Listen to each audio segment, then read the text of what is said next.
ఈరోజు జొన్న రొట్టెలు చేయడం నేర్చుకో. నేను జొన్న రొట్టెలు బాగా చేస్తాను.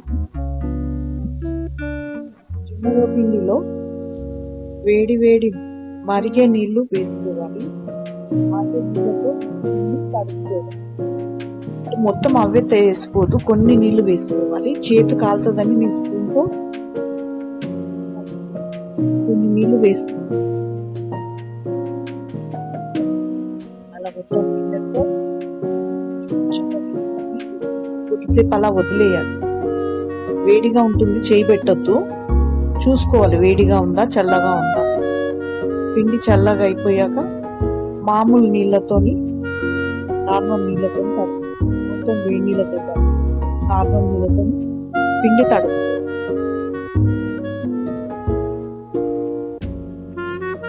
జొన్న రొట్టెలు హెల్తీ ఫుడ్ కాబట్టి మనం చిన్నప్పుడు అది అలవాటు చేసి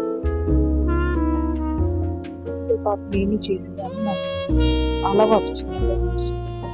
ఆ పిండిలో 3 వస్తాయి, జొన్న రొట్టెలు 3 వస్తాయి. చిన్నగా చేసుకుంటే 4 చేసుకోవచ్చు. జొన్న రొట్టెకి పెనము నాన్ స్టిక్ పెనం వాడదు, ఇనప పెనం వాడాలి.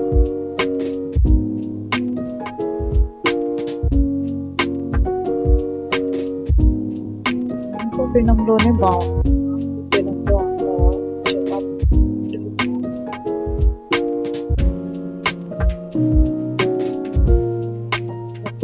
పొడి పిండి కింద వేసుకోవాలి, రొట్టెకి మీద వేయొద్దు. నేను చేతితో చేసే అలవాటు కాబట్టి చేతితో చేస్తాను.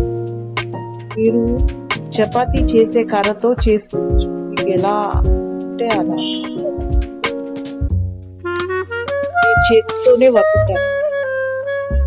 పెనం వేడవుతుంది, రొట్టె రెడీ అవుతుంది. రొట్టె చేసేస్తాను.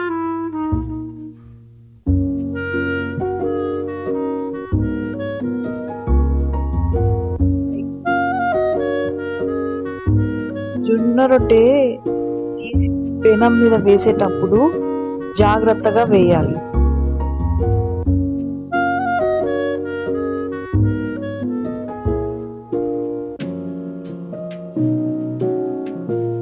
మనం వేడి నీళ్ళు పోసాం కాబట్టి అంత ఇచ్చిపోదు, లేకపోతే రొట్టె విరిగిపోతుంది.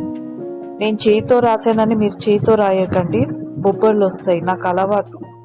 మీరు క్లాత్ పెట్టైనా రాసుకోవచ్చు, నీళ్లు రాసాను. బ్రష్తో అయినా రాయొచ్చు. పెనానికి నూనె రాసే బ్రష్ ఉంటుంది కదా, దాంతో రాసుకోండి. రొట్టె ఎక్కువసేపు కాలుతుంది. జొన్న రొట్టె చపాతీలాగా పచ్చి పచ్చిగా ఉంటే బాగుండదు, మంచిగా నీట్గా కాల్చుకోవాలి.